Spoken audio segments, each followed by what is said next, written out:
De nombreux travailleurs américains exigent un salaire record pour les emplois qu'ils occupent. L'employé moyen n'est pas prêt à accepter moins de 78 000 $ par an pour un nouveau poste, contre 72 000 $ il y a un an. C'est seulement l'une des conclusions d'une récente enquête de la Banque fédérale de réserve de New York. Nous sommes sortis de la Covid et avons connu une période où le taux de chômage était le plus bas et où la pénurie de main-d'œuvre était la plus grave que le pays a connue depuis des dizaines d'années. Les gens se sont alors habitués à des salaires qui augmentaient semaine après semaine, mois après mois. Mais le vice-président senior du cabinet de reclassement affirme que le pendule est en train de revenir en faveur des employeurs, d'autant plus que les taux de chômage augmentent et que la croissance des salaires ralentit. Il estime que la période de prospérité pour les demandeurs d'emploi est peut-être terminée et que la main-d'œuvre doit revoir ses attentes à la baisse. Je pense que ces attentes sont maintenant un peu déconnectées de la réalité. Mais ce n'est pas forcément vrai pour tous ceux qui cherchent du travail.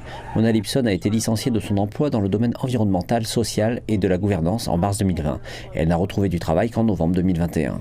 C'était un très bon emploi, probablement le meilleur que j'ai jamais eu avec de fabuleux collègues et patrons. Mais ce nouvel emploi a été de courte durée.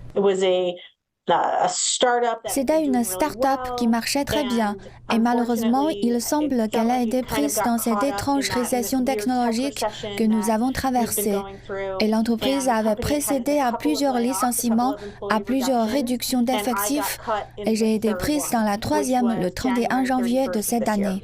Heureusement pour elle, elle a rapidement décroché ce qu'elle considère comme un emploi encore meilleur. Elle attribue cela à un marché du travail encore robuste et à la reconnaissance de sa valeur. Elle attribue également aux récentes lois sur la transparence des salaires instaurées là où elle habite. Nicolas Economides, professeur d'économie à l'Université de New York, est optimiste quant au salaire des travailleurs malgré le ralentissement de l'économie. Il pense que si un compromis est nécessaire, les demandeurs d'emploi connaîtront encore un certain élan dans les mois à venir. Je vois des ensembles de rémunérations relativement plus élevés de la part des travailleurs, mais pas aussi élevés que leurs attentes. Mais tout de même significativement plus élevés par rapport à ce que nous avons vu depuis 2019.